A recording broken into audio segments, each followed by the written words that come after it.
The fountain of fair fortune. High on a hill in an enchanted garden, enclosed by tall walls and protected by strong magic, flows the fountain of fair fortune. Once a year, between the hours of sunrise and sunset on the longest day, a single unfortunate was given the chance to find their way to the fountain, bathe in its waters, and receive fair fortune forevermore. On the appointed day, hundreds of people traveled for all over the kingdom to reach the garden walls before dawn. Male and female, rich and poor, young and old, of magical means and without, they gathered in the darkness, each hoping that they would be the one to gain entrance to the garden.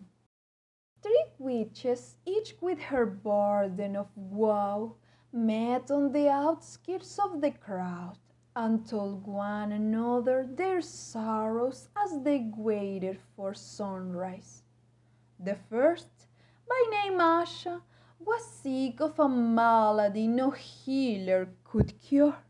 She hoped that the fountain would banish her symptoms and grant her a long and happy life.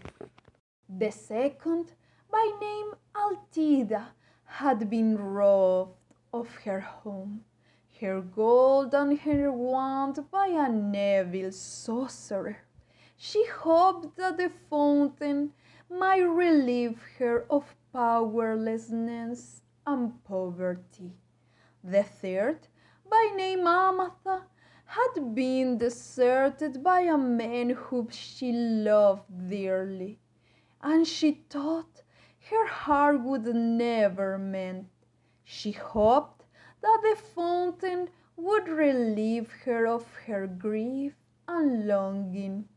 Pitying each other, the three women agreed that, should the chance befall them, they would unite and try to reach the fountain together.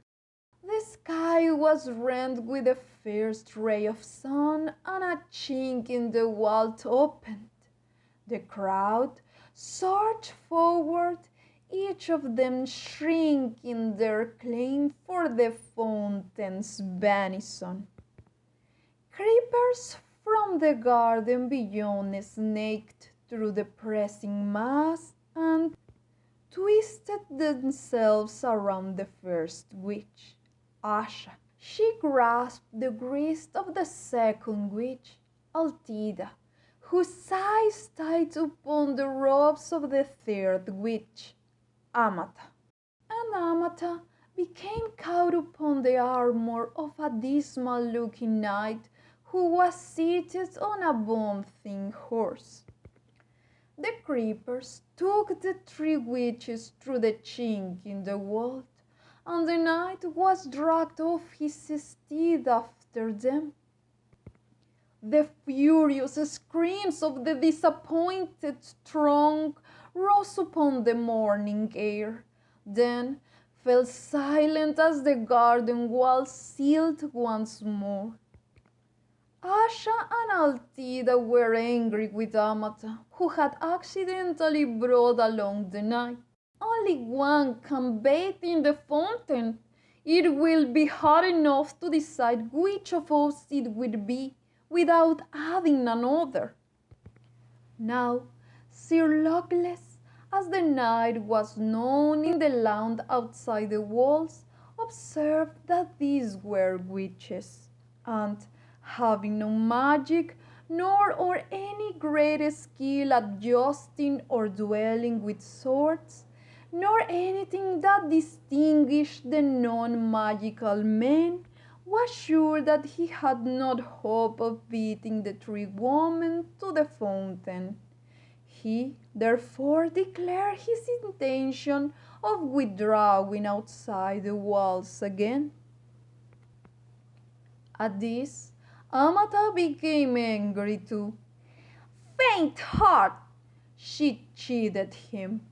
"Draw your sword, knight, and help us reach our goal."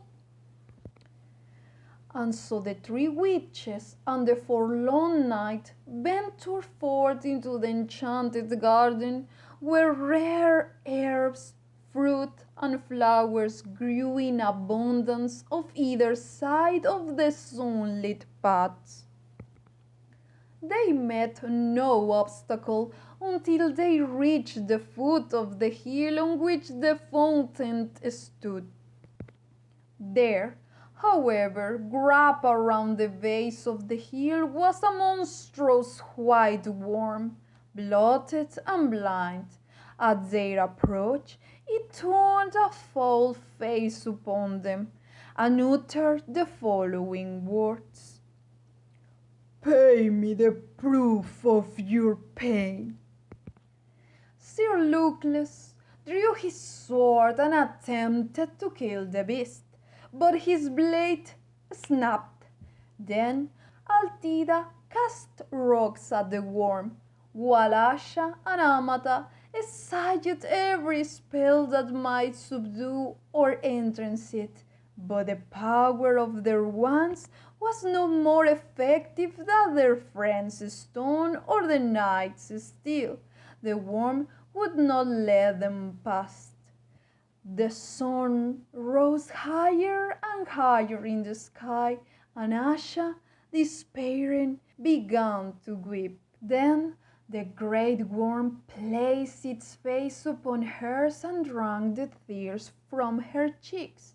Its tears assuaged, the worm slithered aside and vanished into a hole in the ground.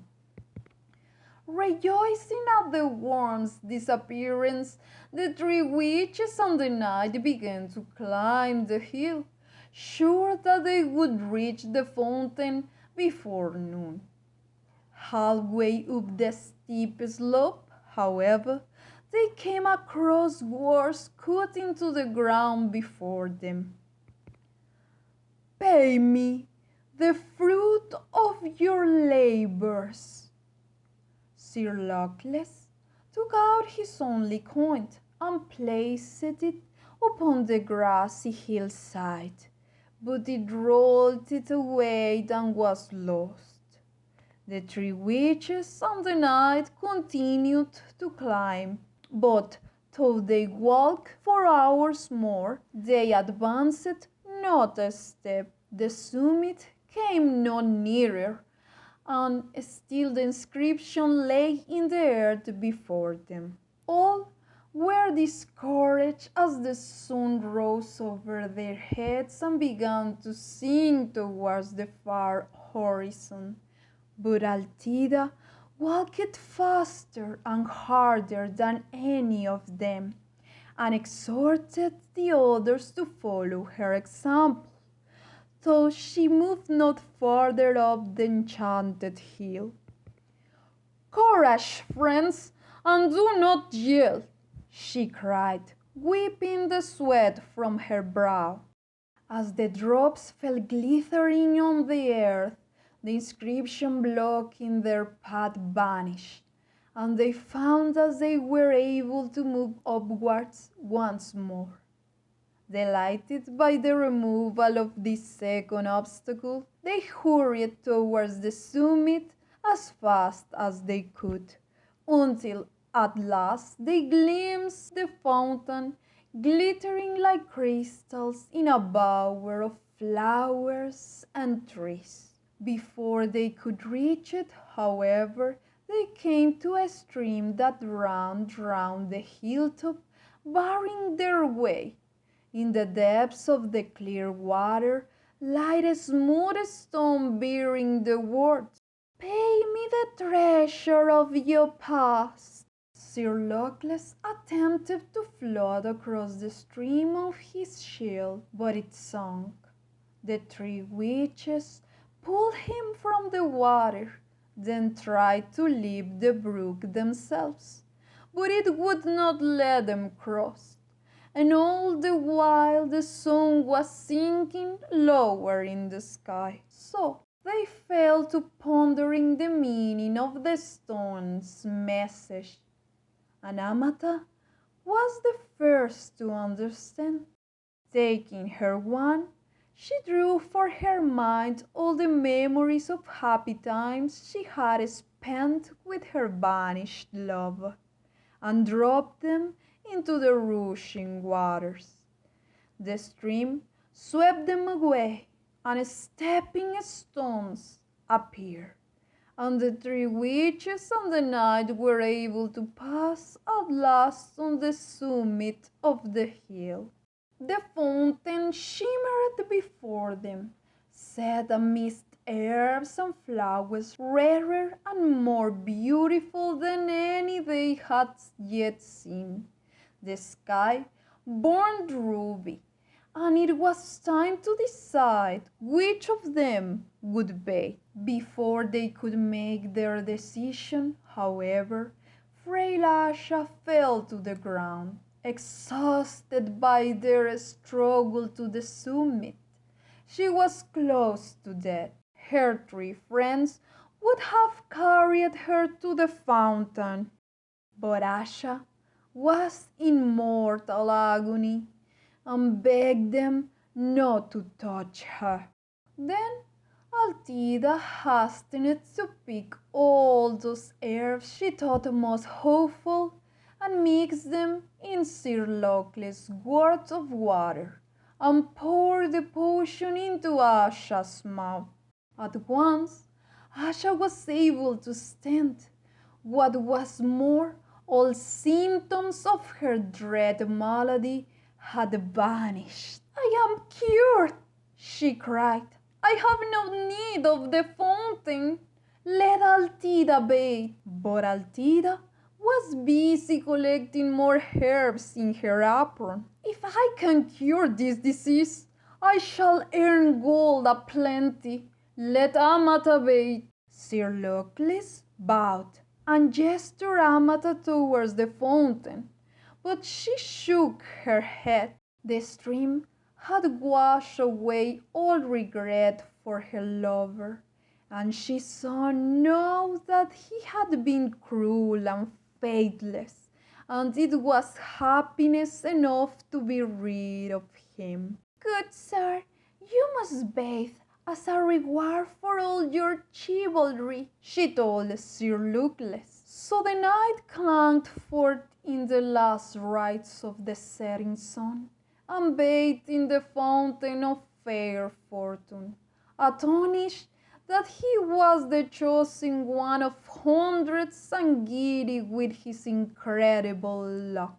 As the sun fell below the horizon, Sir Lochly emerged from the waters with the glory of his triumph upon him, and flung himself in his rusted armor at the feet of Amata, who was the kindest and most beautiful woman he had ever beheld. Flushed with success, he begged for her hand and her heart, and Amata, no less delighted, realized that she had found a man worthy of them. The three witches and the knight set off down the hill together, arm in arm, and all four led long and happy lives, and none of them ever knew or suspected that the fountain's waters carried no enchantment at all.